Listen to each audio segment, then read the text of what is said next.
할렐루야. 오직 하나님만을 사모하는 예배자로 오늘도 이 자리를 지키신 여러분을 축복합니다. 오늘로부터 4일 후면은 우리 민족의 고유의 명절, 우리가 설날을 맞이하게 되는데요. 어떤 사람들은 이런 명절이 다가오는 것이 굉장히 괴롭다라고 얘기하는 사람들이 많습니다. 그리고 그들이 괴로운 이유는 함께 이렇게 덕담을 나누고 화목하게 지낼 수 있는 가족이 그들에게는 없기 때문입니다.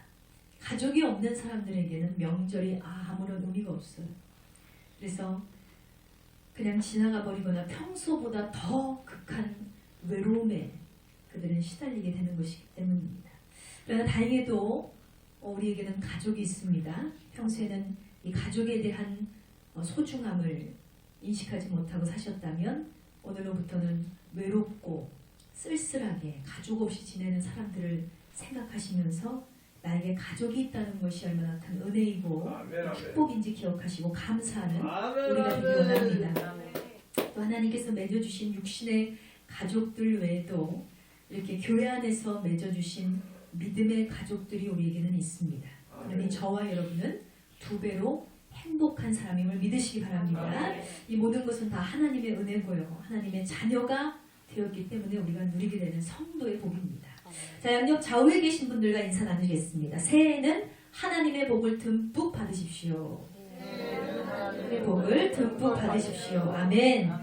이 땅에서 우리가 누리게 되는 복이 있죠. 그리고 이 땅에서 누리지 못한 복까지도 하늘에 차곡차곡 채워주시는 하나님. 영원한 천국에서 장차 우리가 누리게 될 그 축복은 정말 우리가 형용할 수 없고 상상할 수 없고 말로 다 할 수 없는 하나님의 은혜가 그곳에 숨겨져 있습니다. 모든 은혜가 또 우리를 지으신 여호와 하나님께서만이 주실 수 있는 복임을 기억하시기 바랍니다. 그러므로 세상에서 원하는 복, 세상에서 꿈꾸는 복, 세상에서 기원하고 빌고 있는 복, 그 복은 우리의 것이 아니에요. 우리는 천국의 백성이 된 자체가 하나님께 넘치는 복을 받은 자임을 기억하시기 바랍니다. 그러므로 더욱 믿음 안에서 승리하시는 저와 여러분 되시기를 주님의 이름으로 축원드립니다. 다음 주는 구정 연휴인 만큼 우리 그리스도인들에게 아주 특별한 한 주가 시작이 되는데요. 바로 이 구정 연휴 하루 전날 2월 14일부터 제1수요일이 시작되어서 예수님의 죽으심과 부활하심을 기념하는 기리는 사순절이 시작이 됩니다.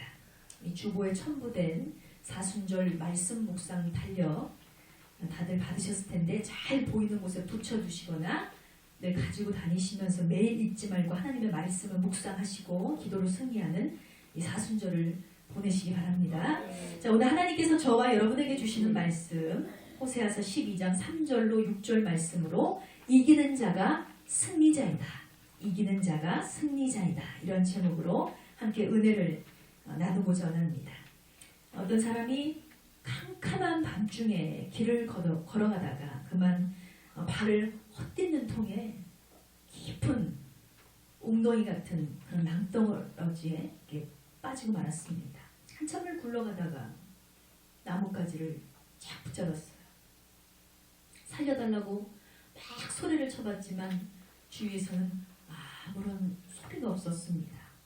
그렇게 한참을 매달려 있으니까 이 사람이 가지고 있는 힘이 다 소멸되어 버렸습니다. 더 이상은 버틸 수 있는 힘이 없어요. 그래서 이 사람이 생각했습니다. 나는 이렇게 죽는가 보다. 캄캄한 어둠 속에서 아무리 외쳐도 나를 돕는 자가 없고 나는 어딘가에 굴러서 보이지도 않는 곳에서 이 나뭇가지 하나를 붙잡고 있는데 내가 할 수 있는 힘은 다 했지만 이제는 더 이상 이것을 붙잡을 힘조차 없는 것. 그냥 나는 이대로 죽는가 보다 하고서 이 사람의 마음을 체념하고 이 나뭇가지를 붙잡고 있던 손을 쫙 놔버렸어요. 그런데 뜻밖에도 그 사람이 탁 떨어진 곳은 50m도 채 되지 않는 평평한 땅이었다는 것입니다. 이 사람이 미끄러져서 추락을 하는 순간 생각을 했어요. 내가 벼랑 끝으로 떨어지는구나. 나는 죽겠구나. 그래서 안간 힘을 써서 무엇이라도 붙잡으려고 했는데 마침 걸린 게 나뭇가지였어요. 살고 싶었지만 살림을 더 이상 낼 수 없어서 그 손을 놨을 때 결국은 매달려 있었던 그 시간들이 너무나 허무할 정도로 사실은 그의 발끝은 가장 안전한 땅이었다는 사실은 그가 깨닫게 되었다는 이야기입니다. 여러분, 이 이야기가 시사하는 교훈은 바로 세상줄을 놓지 못하고 사는 그런 어리석은 사람들을 비유한 것입니다. 우리가 전도를 할 때 예수님 믿으세요 라고 얘기를 하면 대부분의 사람들이 뭐라고 얘기합니까? 나는 믿지 않아요. 어떤 사람들은요, 그 중에는 그렇게 얘기하는 사람들이 있어요. 하나님이 살아계신 것은 압니다. 근데 내가 준비가 되지 않았어요. 내가 죄가 많아서 교회를 나갈 수가 없어요. 아직은 하나님을 내가 만나기에는 너무나 부끄러운 자라서 도무지 내가 교회를 갈 수가 없습니다. 그러면서 하나님을 알지만 교회에 나가야 된다는 것도 알지만 선뜻 나오지 못하는 그런 분들도 개중에 계십니다. 이런 분들을 보면 매우 안타까운 생각이 듭니다. 대체 왜 그들은 알면서도 교회를 나와야 된다는 것을 알고 교회에 나와야 되는 이유가 예수님을 만나야 된다는 것을 알고 예수님을 영접해야 된다는 것을 알고 하나님을 꼭 붙잡아야 된다는 것을 알면서도 그들은 왜 믿음의 발을 내딛지 못하는 것일까요? 바로 그 마음속에 세상의 끈을 놓을 준비가 되지 않았기 때문입니다. 교회를 나간다는 것이요, 그냥 단순히 출석만 하는 것에 그치는 것이 아니잖아요. 예수님을 믿는다는 것은 곧 뭡니까? 세상에 대해서 포기할 수 있는 그런 마음의 결단이라는 사실을 저들도 잘 알고 있기 때문에 그렇게 나오지 못하는 것입니다. 그런데 문제는요, 이와 같은 마음이 불신자들에게만 있는 마음이 아니라는 것입니다. 교회를 출석하는 많은 성도들에게도 내심 이런 마음이 들 때가 있다는 것입니다. 하나님을 믿고 예배를 드리지만 일꾼으로서의 훈련은 꺼려지는 것. 예수님의 팬으로서 환호하며 얼마든지 그분을 찬양할 수는 있지만 자신의 삶과 자신의 전부를 드리며 예수님을 따르던 제자들과 같은 삶은 꺼려지는 것. 그러면서 왠지 이 세상적인 재미와 유익을 잃어버리게 될까봐 두려워하는 성도들이 교회 안에 많이 있다는 것입니다. 하나님 뜻대로만 살게 된다면, 하나님의 은혜 가운데만 살게 된다면 혹시나 따분하지 않을까, 지루하지 않을까 이런 마음이 들겠죠. 혹시나 이런 마음으로 여전히 주님과의 관계가 막혀 계신 분들이 계시다면 꼭 그 마음의 빗장을 오늘 이 시간 성령님께서 환하게 열어주시기를 축복합니다. 아멘. 여러분, 나는 죽고 예수로 사는 인생은 절대로 두려운 인생이 아닙니다. 아멘, 아멘. 세상줄에 매달려 있던 나를 쫙 놓고 보면 왠지 죽을 것 같지만 아까 말씀드렸던 그 이야기와 같이 절대 죽지 않아요. 오히려 세상을 놓고 보면 가장 안전한 땅이 기다리고 있다는 거예요. 우리가 예수님 안에서 절망 같은 이 인생이 예수님을 만나면 어떻게 됩니까? 희망의 인생으로 변화되게 될 줄 믿습니다. 혼자인 것 같은 외로움이 오히려 예수님을 만나고 나면요, 많은 동역자들을 얻을 수 있다. 믿음으로 하나님의 발을 의지하면 절벽이 아닌 하나님의 품에 안기게 된다는 것입니다. 요한복음 17장 16절에도 보면 내가 세상에 속하지 아니함같이 저희들도 세상에 속하지 아니할삼나이다 그랬습니다. 할렐루야. 네. 여러분, 우리 모두는 하나님의 자녀인 동시에 뭡니까? 예수님의 제자로서의 삶을 반드시 살아내야 될 줄 믿습니다. 네. 그러니 세상에는 속하지 않았지만 제자들은 세상에서 살아야 될 사람들이에요. 세상을 이기며 살아야 될 사람들입니다. 이 말씀은 그리스도인들은 세상을 살아가되 세상의 악에 절대로 빠져서는 안 될 사람들이고 오히려 세상을 정복하고 누리고 다스릴 사람들이라는 것입니다. 이 세상에 속하지 않았기 때문에 우리는 어떻게 합니까? 분명히 구별된 삶을 살아야 됩니다. 다른 삶을 살아야 돼요. 예수님을 믿는 사람들이 세상 사람들과 동일한 삶을 사는 것이 아니라 특별히 구별된 삶을 살아야 될 줄 믿습니다. 같은 이 문화의 풍속 가운데 살면서 우리가 똑같이 오염되고 똑같이 젖어 산다면 절대로 그것은 예수 믿는 사람이 아닙니다. 이 모든 문화 풍속을 하나님의 말씀으로 판단해서 분별할 수 있는 능력이 우리 안에 필요하다는 것입니다. 그러므로 하나님께 바짝 붙어서 그분을 의지하면 그러한 능력을 우리에게 부어주실 줄 믿습니다. 자, 오늘 이 본문 호세아서는요, 북이스라엘 수도 사마리아 중심으로 이 예언 활동을 펼친 호세아 선지자의 사역이 기록되어 있는 말씀입니다. 당시는 외적으로 굉장히 화려하고 아주 풍요로운 사회를 살고 있었어요. 넉넉한, 가난하고 찌든 삶이 아니라 그 당시의 사람들은 굉장히 넉넉하고 풍요로운 삶을 살았습니다. 이스라엘 지도층들이요, 이렇게 풍요를 막 즐기다 보니까 도덕적으로도 굉장히 타락해 있었어요. 가난하고 이 소외된 사람들을 철저하게 외면하고 무시하고 무관심한 그런 시대였습니다. 또 인간의 끝없는 죄악이 무엇입니까? 바로 우상숭배. 우상숭배. 이 우상숭배와 불신앙, 이 불신앙이 계속해서 판을 치던 그런 시대였습니다. 이에 대해서 하나님의 꾸지라심과 또 심판의 내용이 바로 호세아서에 기록이 되어 있습니다. 그렇지만 결국 뭡니까? 이 호세아서의 결론은요, 우리가 믿는 하나님께서는 아무리 죄가 많아도 회개하고 품어주시는 사랑의 하나님이심을 호세아 선자는 전달하고 있는 것입니다. 그러므로 이렇게 사랑이 넉넉하신 하나님을 오늘도 경험하는 저와 여러분 되시기를 주의 이름으로 축원드립니다. 자, 특히 오늘 본문 중심 내용은요, 북이스라엘이 이 아수르와 애굽을 이용하여서 나라의 위기를 모면하고자 했다는 데 있습니다. 북이스라엘이 위기를 맞았어요. 나라적으로 극한 상황에 처했습니다. 그러니까 한편으로는 이 북쪽의 아수르와 계약을 맺고 또 한편으로는 남쪽의 애굽에 뇌물을 주면서 도움을 요청합니다. 여기저기서 결국 이건 무엇입니까? 여기저기서 우왕좌왕, 이 나라가 우리를 도울 수 있을까? 저 나라가 우리를 도울 수 있을까? 하면서 여러 가지 인간적인 생각과 방법으로 행동을 취하고 있는 그런 모습을 볼 수 있습니다. 하나님께서는 이런 북이스라엘이 행했던 행위가 뭐냐? 바로 인간적인 노력. 지극히 인간적인 노력은 다 헛된 것이라고 말씀하고 있는 것입니다. 그러면서 우리가 함께 읽은 이 12장 3절에서 4절 말씀에 보면 호세아 선자가 말하기를 천사와 씨름을 하던 야곱이 환도뼈가 부러진 후에야 하나님의 사람 이스라엘로 거듭났다. 이런 사건을 이야기해 주면서 인간적인 노력을 하는 것은, 인간적인 노력만 의지하는 것은 헛된 노력이라고 이렇게 선포하고 있는 것입니다. 여러분, 환도뼈라는 것은 사람의 상처와 하체를 잇는 가장 중요한 뼈입니다. 이 환도뼈가 부러지면 웬만한 사람은 걷지를 못하고 서지도 못하고 굉장히 중요한 뼈죠. 그런데 얼마나 이 야곱이 고집이 셌으면 하나님의 천사가 환도뼈를 부러뜨리면서 그의 믿음을 받아내고 의를 받아냈어요. 자기 중심적인 생각, 자기 의와 자기 자아가 너무나 강했어요.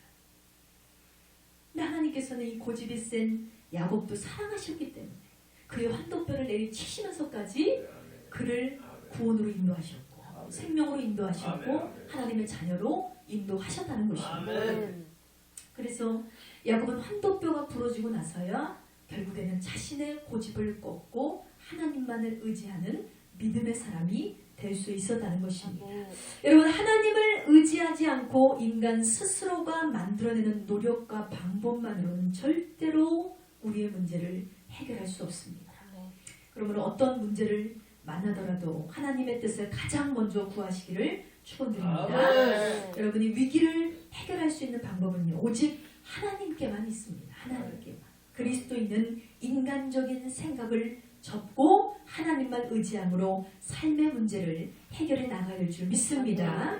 자, 오늘 본문 말씀을 통해서 하나님 두 가지 생명의 말씀을 주시는데요. 첫 번째 메시지는 이길 힘은 오직 기도함으로 생긴다입니다. 다 같이 선포합니다. 이길 힘은 오직 기도함으로 생긴다.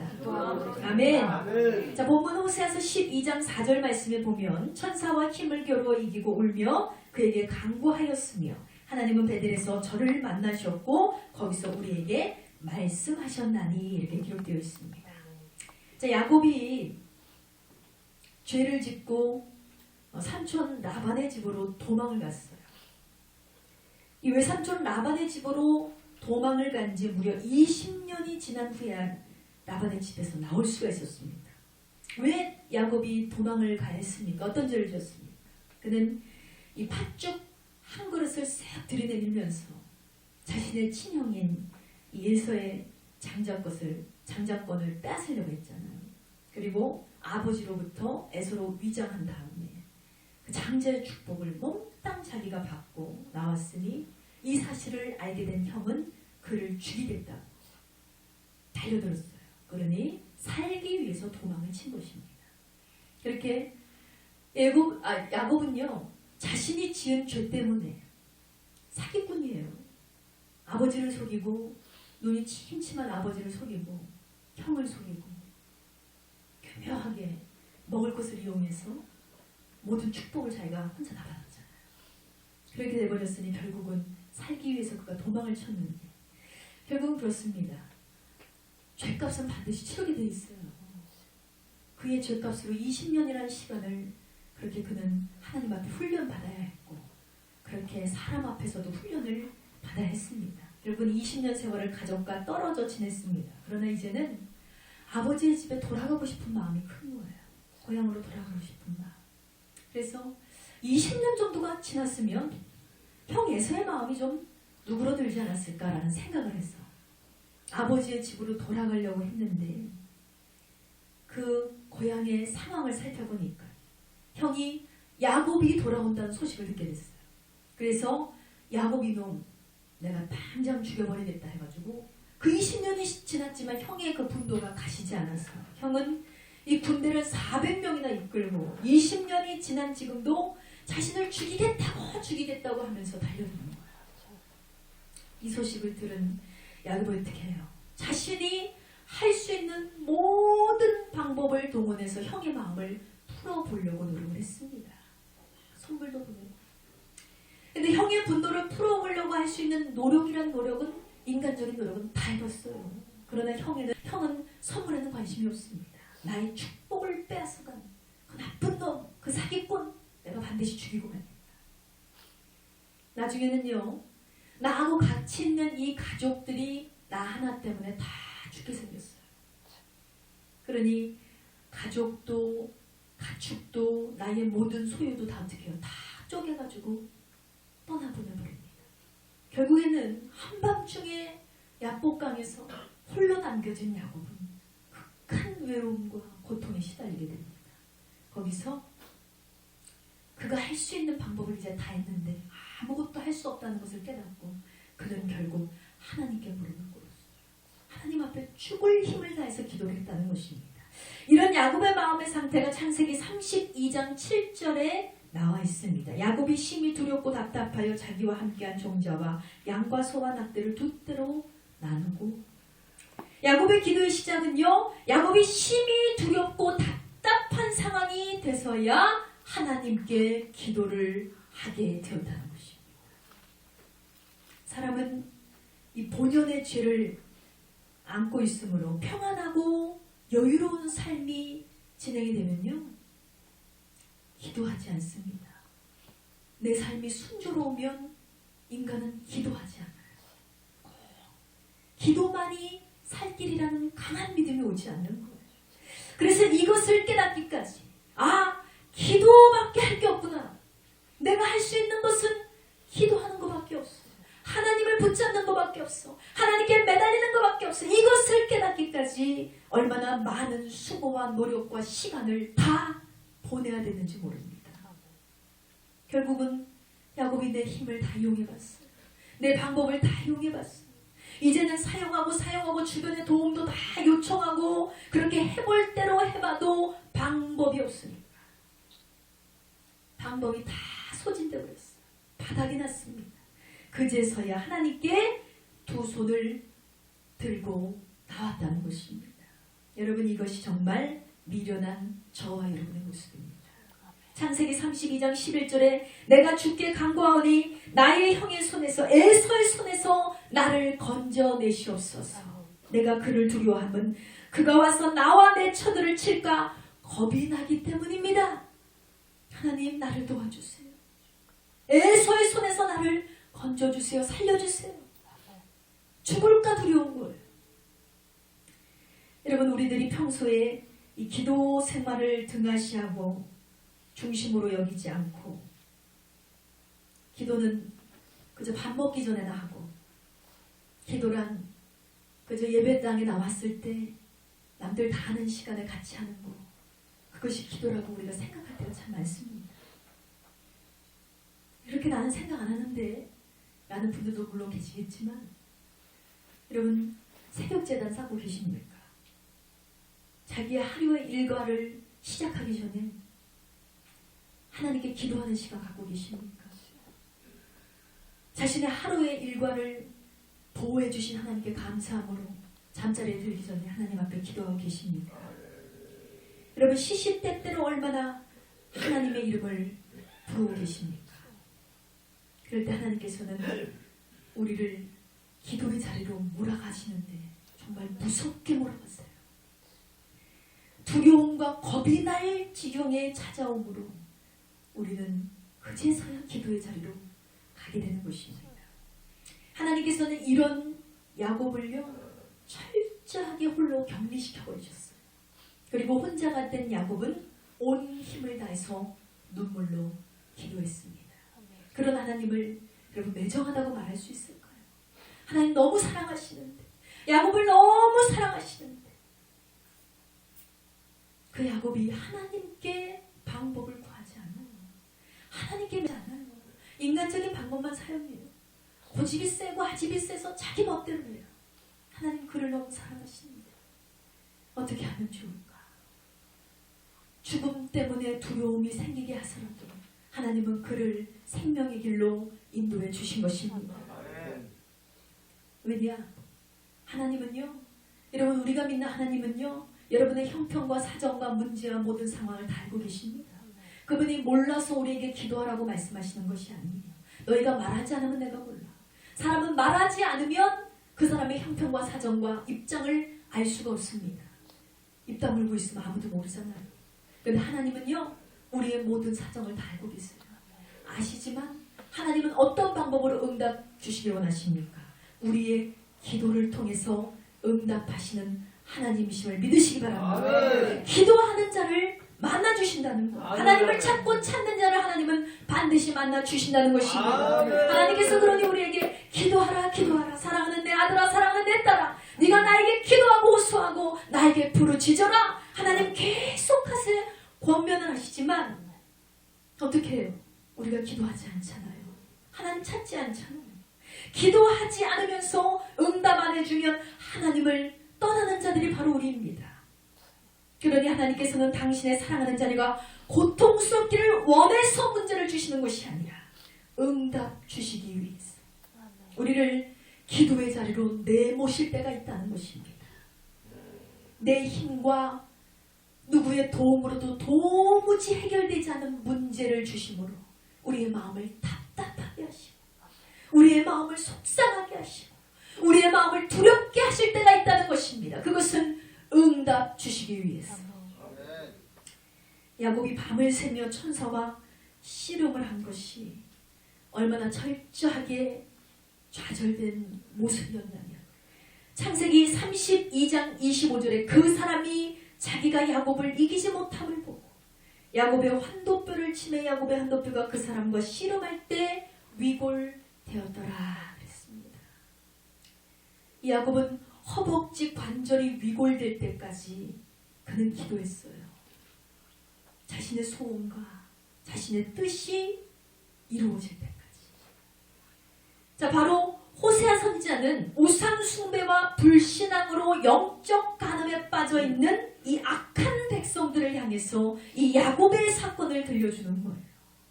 조상, 믿음의 조상 야곱을 봐라. 야곱도 비록 옳지 못한 방법으로 형의 장자권을 갈취했습니다. 그래서 죗값으로 20년을 삼촌의 집에서 숨어 지내야 했습니다. 그러나 야곱은 택한 하나님의 종이었기 때문에 그를 사랑하사 하나님께서는 고집에 센 야곱에게 회복의 기회와 은혜의 기회를 주시기 위해서 그의 모든 것을 다 내려놓고 기도할 수 있는 그 자리로 내어 모셨다는 것입니다.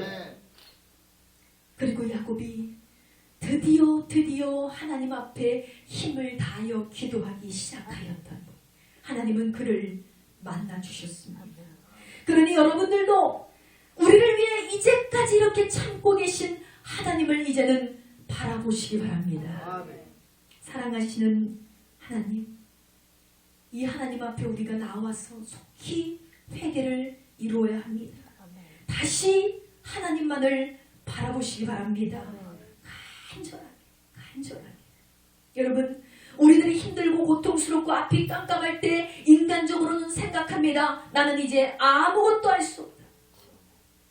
그 생각이 들 때 여러분, 우리에게도 할 수 있는 것이 있어요. 할 수 있는 것. 우리에게 한 가지 할 수 있는 것이 있으니 그것은 바로 하나님 앞에 기도를 하는 것입니다. 기도란 어쩔 수 없이 하는 것이 아닙니다. 더 이상 방법이 없어서 선택하는 것이 기도가 돼서는 안 된다는 것입니다. 기도는 여러분 무엇입니까? 회복의 열쇠임을 믿으시기 바랍니다. 의 지름길이고 우리가 하나님을 만나는 절호의 찬스임을 반드시 기억하시기 바랍니다. 바로 이 절망적인 순간이 하나님을 만나는 순간이에요. 나에게 절망이 찾아왔구나. 드디어 내가 하나님을 만날 수 있는 기회가 왔구나. 하나님이 나를 간절히 부르시는구나. 하나님이 일하시는 시간입니다. 야곱은 앞서 자신이 할 수 있는 방법이란 방법은 다 이용해봤다고 했어요. 그러나 지금 상황에서 어떻게 할 수 없는 인간적인 절망이 덮여올 때 그는 모든 자녀와 자신의 아내들로 자신의 재산들로 이 문제를 해결할 수 없다는 것을 알게 되고 모든 것을 자기에게 멀어지게 합니다. 그저 홀로 그는 하나님과 독대했어요. 하나님 앞에 무릎을 꿇고 혼자 하나님 앞에 독대하며 그 앞에서 간절히 기도를 했다는 것입니다. 본문 4절 말씀에 하나님은 베델에서 저를 만나 주셨고, 이 말씀은요 하나님께서 바로 야곱의 기도를 들으셨다는 것입니다.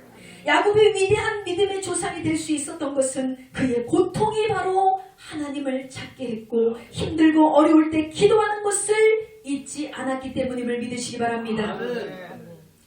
사랑하는 여러분, 여러분에게 지금 두렵고 답답한 일이 있으십니까?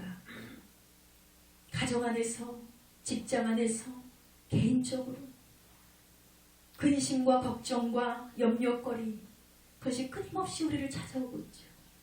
그것이 어떤 고민이든지 어디서부터 찾아온 고통이든지 간에 누구 때문에 찾아온 고통이든지 간에 중요하지 않습니다. 이 모든 것은 하나님의 콜링, 하나님의 부르심으로 생각하시기를 축원드립니다. 지금이 바로 기도할 때이구나. 살아계신 하나님을 만나고 그분이 내 삶을 통해서 역사하실 그 시간입니다. 야곱과 같이 기도하세요. 야곱과 같이 하나님께서 내 기도를 들으실 때까지 기도하시기 바랍니다. 하나님의 천사가 이사를 이길 수가 없다고 두 손을 들 때까지 기도하시기 바랍니다. 하나님께서 반드시 길을 열어주시며 응답하시고 문제를 해결해 주실 줄 믿습니다. 이것이 진정 이기는 자이며 최후의 승리자라는 것입니다. 그러므로 힘을 다하여 기도하셔서 반드시 여러분의 문제를 해결받고 축복받는 여러분 되시기를 주님의 이름으로 축원드립니다.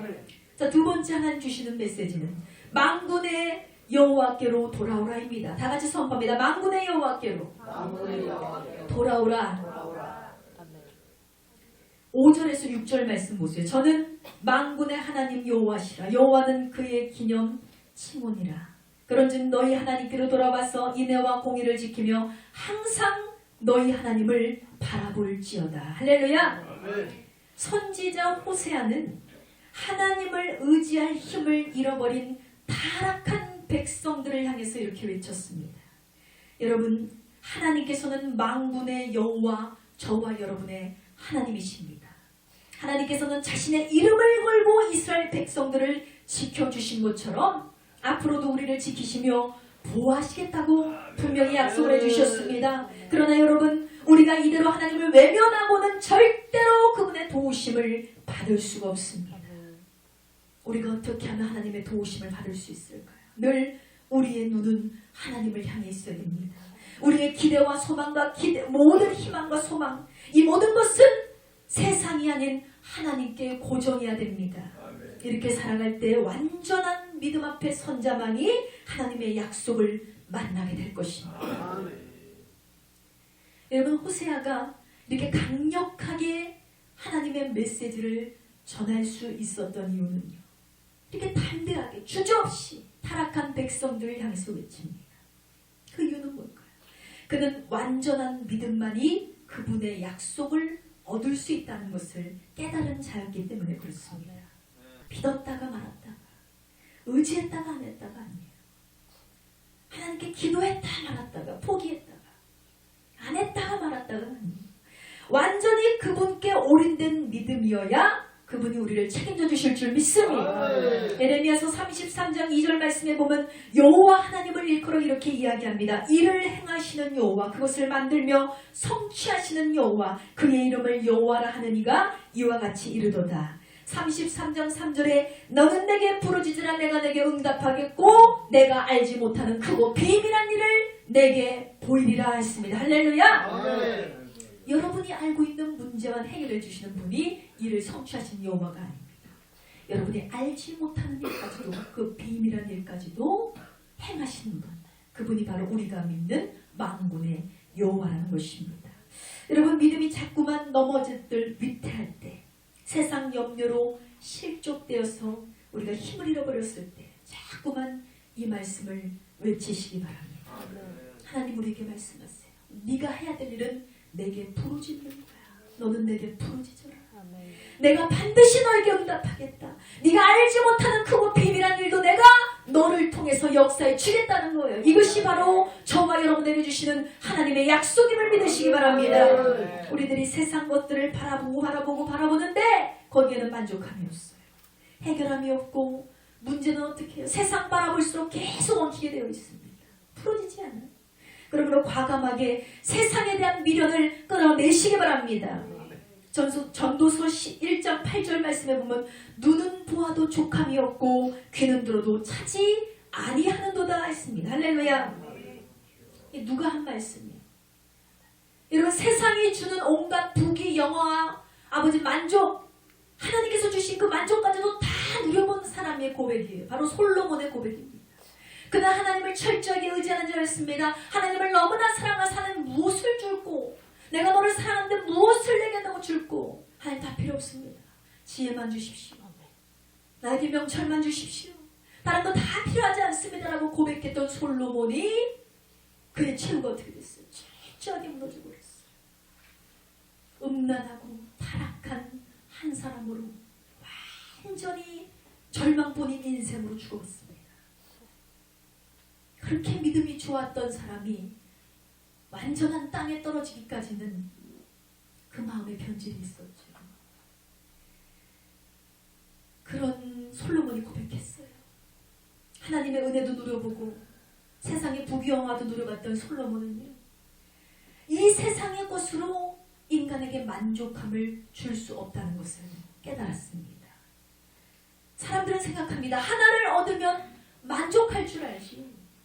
건강을 잃어버린 사람은 건강만 얻으면 내가 모든 것을 다 할 수 있고 내가 더 이상 바라는 것이 없어. 그렇지만 그렇지 않아요. 건강하면요, 어디 또 놀러 가고 싶고 또 좋은 거 먹고 싶고 사고 싶은 것도 많아지고 하고 싶은 것도 많아집니다. 또 다른 욕심이 생기고 또 다른 소유를 향해서 인간은 계속해서 걸어가게 되어 있는 것입니다. 여러분, TV를 보고 왜 사람들이 바보 상자라고 얘기하는지 아십니까? TV를 한번 틀어봐 보세요. 하루 종일 봐도 만족이 없어요. 계속 봐요. TV를 하루 반나절 이상 틀어놓으면요, 시간을 누가 잡아먹은 것처럼 없어져요. 하루 종일 보고 또 다른 채널 돌리고 근데 어느새 저녁 캄캄해져요. 그래서 사람을 아무것도 못하게 멍청이처럼 그 앞에 앉혀놓는 게 TV라서 바보 상자라고 부르는 것입니다. 바로 뭡니까? 우리의 눈을 다 제압해버립니다. 그런데 우리의 시선을 장악하는 것이 어디 TV뿐이겠습니까? 이 세상에 보암직한 것들이 얼마나 많습니까? 않습니까? 화려하고 다채로운 세상이 우리의 눈을 자극하고 우리의 시선을 빼앗아가고 있습니다. 그런데 여러분, 무엇을 얻으려 한들 거기에는 만족함이 없다는 거예요. 우리가 얻으려는 거는 끝이 없는데, 우리의 욕심은 끝이 없는데, 이것을 얻었으면 저것을 얻기를 원하고. 그래서 이것을 실로 경험했던 솔로몬이 고백하지 않습니까? 인간의 욕심은 끝이 없습니다. 눈은 보아도 보아도 족함이 없습니다. 귀는 들어도 들어도 만족이 없습니다. 헛된 것이라는 거예요. 그러니 저와 여러분의 눈이 세상을 바라보는 눈을 닫고 바로 천국을 바라볼 수 있는 영혼의 눈이 열리기를 주님의 이름으로 축원드립니다. 우리의 귀도 마찬가지예요. 귀가 들어도 만족이 없어요. 왜 사람들은 자꾸 들어도 누군가가 나를 칭찬해주고 나에게 좋은 소리를 해주고 나에게 만족함을 주는데 그때뿐이에요. 또 칭찬받길 원하고 또 인정해주길 원하고 우리의 귀가 만족함이 없는 거예요.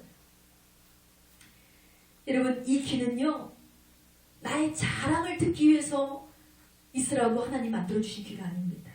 이 귀는 하나님의 말씀을 듣고 행하고 순종하는 생활을 하라고 하나님이 주신 줄 믿습니다. 바로 이런 생활을 할 때 우리 안에 평안이 찾아오고 기쁨과 만족으로 채워진다는 사실을 믿으시기 바랍니다. 아멘. 지금까지 저와 여러분이 하지만 해도 징글징글하게 잘한 것이 있으니 바로 세상 방법과 세상 사람을 의지한 것입니다. 열심히 고집을 피우며 내 힘과 노력을 다해서 모든 거 다 해보셨잖아요. 문제 앞에 세상 바라보고 세상과 비교하고 세상에 소망을 두고 우리는 다 해봤어요. 그런데 모든 문제를 세상에 다 끌어다 놓고 세상의 방법대로 해결해 보려고 했지만 여러분, 해결을 얻으셨습니까? 해결되지 못한 문제가 훨씬 더 많습니다. 그렇다면 여러분, 이제는 안 해본 것들을 해보셔야 됩니다. 그것이 무엇입니까? 하나님의 말씀을 바라보며 하나님의 뜻대로 살아보시기 바랍니다. 하나님 앞에 기도하며 살아보시기 바랍니다. 반드시 그분께서 책임지시고 놀라운 역사를 일으켜주실 줄 믿습니다. 열국의 아비, 민족의 조상 아브라함, 여러분, 아브라함이요, 우리와 같이 처음부터 믿음이 좋았던 사람이 아니에요. 우리와 같이 그에게도 믿음이 낙오될 때가 있었습니다. 하나님의 약속을 받고 분명히 하나님의 그 약속을 바라봤는데 하나님의 약속이 너무 길어져요. 세월이 너무나 많이 가는 거예요. 그런데 하나님의 약속을 믿는 믿음이 흐려지기 시작합니다. 지극히 인간적인 모습이죠. 분명히 하나님께서 아들을 주리라, 내가 너에게 저 많은 자손들을 너에게 주리라 약속을 하셨어요. 저 많은 땅들을 내가 너에게 주리라. 그 약속을 믿었어요. 근데 믿는 시간이 너무 길어지는 거예요. 응답되는 시간이 너무 길어지는 거예요. 그러니 마음이 어떻습니까? 점점 흔들립니다. 진짜 이루어질까? 바로 그때 하나님께서는 아브라함을 부르셨습니다. 그의 흔들리는 마음을 보셨어요. 그러면서 하늘을 보게 하십니다. 창세기 15장 5절에 그를 이끌고 밖으로 나가 가라사대 하늘을 우러러 무뼈를 바라보라. 무뼈를 셀 수 있나 보라. 또 그에게 이르시되 내 자손이 이와 같으리라 했습니다. 할렐루야. 여러분, 우리가 믿는 하나님은 이렇게 자상한 분이에요. 너무 인자하시죠. 그저 이 더 넓은 땅을 너에게 줄 거야. 내 후손들에게 줄 거야. 그렇다면 이 땅을 차지할 만큼 자손 번창을 약속하신 거잖아요. 그러나 그 약속이 자꾸 더뎌져요. 좀처럼 응답되지 않고 바라던 아들은 생기지 않습니다. 그러나 아브라함 마음속에 두려움이 엄습해오는 것을 주님은 아셨어요. 기대가 실망으로 바꾸는 그 믿음을 하나님께서는 보셨습니다. 그래서 다시금 그 약속의 말씀을 주시기 위해서, 그에게 믿음을 주시기 위해서 하늘을 바라보게 하시는 겁니다. 하늘에 떠있는 저 별을 세어봐라. 여러분, 하늘에 떠있는 별을 셀 수 있는 사람이 얼마나 있습니까? 그런데 그때 아브라함이 하늘을 바라보니까 별이 너무너무 많은 거예요. 도무지 셀 수 없을 정도로 많았어요. 하나님 그때 약속을 주시잖아요. 그래, 셀 수 없지? 저 셀 수 없는 수많은 별들, 저와 같은 자손을 너에게 줄게. 그런데 여러분, 이 하나님의 언약이 창세기에 기록이 되어 있는데 호세아서에 보면 이 약속이 응답된 증거가 나옵니다. 호세아서 1장 10절에 보면 그러나 이스라엘 자손의 수가 바닷가에 모래같이 되어서 측량할 수도 없고 셀 수도 없을 것이며 그랬어요. 여러분 바닷가에 모래를 셀 수 있는 사람이 어디 있을까요? 엄청나잖아요. 이미 아브라함은 죽었어요. 수백 년이 흐른 뒤에 하나님의 약속은 그가 죽었는데도 멈추지 않습니다. 그를 향한 하나님의 약속은 지금까지 오늘날까지도 이루어지고 있다는 것입니다. 바로 여러분 이것은 하늘을 쳐다보는 자를 향하신 하나님의 언약임을 믿으시기 바랍니다. 아멘. 바로 패역한 이스라엘 백성들에게 이 말씀을 전하면서 호세아 선자는 그들에게 회개를 촉구합니다. 그러면서 호세아도 자신의 간증을 했어요. 자신의 이야기를 하기 시작합니다. 여러분, 나라고 뭐 믿음이 좋은 사람인 줄 아세요? 나라고 고통이 없는 사람인 줄 아세요? 여러분, 나는 음란한 아내를 가진 자입니다. 호세아가 이스라엘 백성들, 영적 음란에 빠진 백성들을 사랑할 수 있었던 이유는요, 자신에게는 사랑하는 아내이지만 그녀가 음란에 빠진 자였기 때문에 그것을 이해했다는 것입니다. 호세아의 아내는요, 고멜입니다. 그녀는 원래 음란한 여자였어요. 근데 하나님이요, 어느 날 갑자기 그 음란한 여자를 아내로 맞이하라고 말씀을 하시는 거예요. 근데 호세아가 결혼을 하고 그 여자와 행복하게 살기 위해서 억지로 결혼을 했지만 사실은 그 여자를 진심으로 사랑하며 아이를 둘이나 낳아서 키웠습니다. 그런데 아내 고멜은 여전히 호세아를 사랑하지 않아요. 아이를 둘 낳고 살면서도 여전히 그녀는 음란 그 죄를 끊지 못합니다. 그리고 계속해서 범죄를 저지릅니다. 그런 아내를 바라보는 호세아의 마음은 어땠을까요? 정말 사실 죽이고 싶지 않았을까요? 당장이라도 이혼하고 그녀를 결박시켜버리고 싶었을 것입니다. 그런데 그런 호세아에게 하나님은 뭐라고 말씀하시냐? 그 음란한 내 아내를 찾아서 다시 사랑하라는 거예요. 나를 싫다고 도망하고 음란하게 죄를 짓기 위해서 나간 그 여자를 다시 찾아와서 네 아내로 맞아서 그녀를 사랑하라고 하십니다. 남편은 안중에도 없고 여전히 가정에 충실하지 못하고 더러운 죄에 속한 아내를 무슨 수로 사랑할 수가 있겠습니까? 도무지 인간적인 마음으로는 그녀를 용서할 수 없고 사랑할 수 없는 것입니다. 그 마음의 고통 중에 호세아는 깨닫습니다. 바로 영적 간음에 빠진 이스라엘 백성들, 하나님의 은혜를 경험하고 하나님의 선민으로 택함을 받았음에도 불구하고 하나님께 그 넘치는 사랑을 받았음에도 불구하고 여전히 다른 신들을 섬기며 쾌락에 빠져있는 그 저주받을 백성들은 하나님은 여전히 그들을 사랑하시더라는 거예요. 그럼에도 불구하고 하나님은 저들을 용서하시고 또 사랑하시고 그들이 또 돌아오기를 하나님은 기다리고 계시더라는 거죠. 아멘. 그 하나님의 마음을 봤어요. 하나님이 그러신 하나님이구나. 그 하나님의 마음을 나에게도 품기를 원하시는구나. 그래서 호세아는 음란한 그 여인을 찾아서 다시 사랑했습니다. 여러분, 이것을 누가 행할 수 있겠습니까? 그러므로 우리가 세상에서 무엇을 바라보며 사느냐가 여러분 중요합니다. 여러분이 갖고 있는 문제, 헤아릴 수 없이 너무나 고통스럽고 어지럽고 답답하고 속상하고 슬픈 그 문제. 그러나 그 문제를요, 여러분 문제를 문제로 바라보지 말고 문제 속에서 답을 주시는 하나님을 바라보시기를 주의 이름으로 축원드립니다. 오늘 말씀의 결론을 맺기 원합니다. 사랑하는 성도 여러분, 여러분은 무엇을 바라보며 생활하고 계십니까?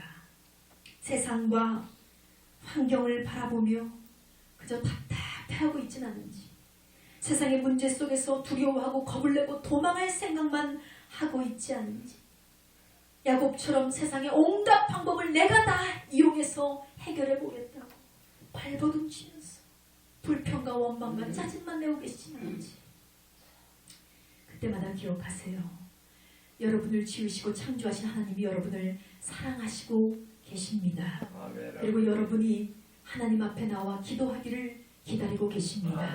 그리고 반드시 믿음의 주에 온전케 하시는 예수님만 바라보기를 원하십니다. 영원한 안식처인 여러분 천국을 바라보세요. 그리고 기도하면서 하나님이 내 기도에 응답을 해 주실 때까지 나의 환도뼈가 부러질지라도 하나님 나의 기도의 응답을 해주실 때까지 주님 바라보고 소망을 얻고 믿음을 얻고 담대하게 기도로 승리하는 저와 여러분 되어야 될 줄 믿습니다. 자, 다시 한번 오늘 주신 두 가지 메시지와 제목을 큰 소리로 외치며 다짐하기 원합니다. 따라하세요. 이 기림은 오직 기도함으로 생긴다. 생긴다. 만군의 여호와께로 돌아가자. 이기는 자가 승리자이다. 할렐루야. 자, 오늘 말씀을 통해서 하늘의 문을 여는 열쇠를 여러분은 얻으셨습니다. 그 열쇠가 뭐라고 그랬어요? 하나님 앞에 기도하는 것. 두 무릎을 꿇고 기도하는 것. 세상 바라보지 말고 세상 방법 더 이상 이용하지 않고 하나님 방법 사용하는 것. 그러므로 더욱 주님만 믿고 바라볼 때 여러분의 삶은 반드시 기적이 일어납니다. 능력이 일어납니다. 감사와 기쁨이 넘치는 복된 성도들이 되시기를 주님의 이름으로 축원드립니다. 이 시간 다 같이 기도하기 원합니다. 사랑하는 하나님, 우리를 사랑하시는 하나님, 이 시간 우리가 눈물 뿌려 하나님께 기도하기 원합니다. 우리의 문제, 어떤 문제든지 상관없습니다. 어떤 문제든지 우리가 생각할 필요도 없습니다. 하나님, 이것은 하나님을 만날 기회임을 기억하게 하시고 오직 여호와께로 회복되어 돌아갈 수 있는 우리가 되게 하시고 하나님 앞에 야곱과 같이 나의 고집을 꺾고 나의 의를 꺾고 철저하게 엎드릴 수 있는 우리 모두가 되게 해달라고 이 시간 주여 삼창하시고 기도하시겠습니다.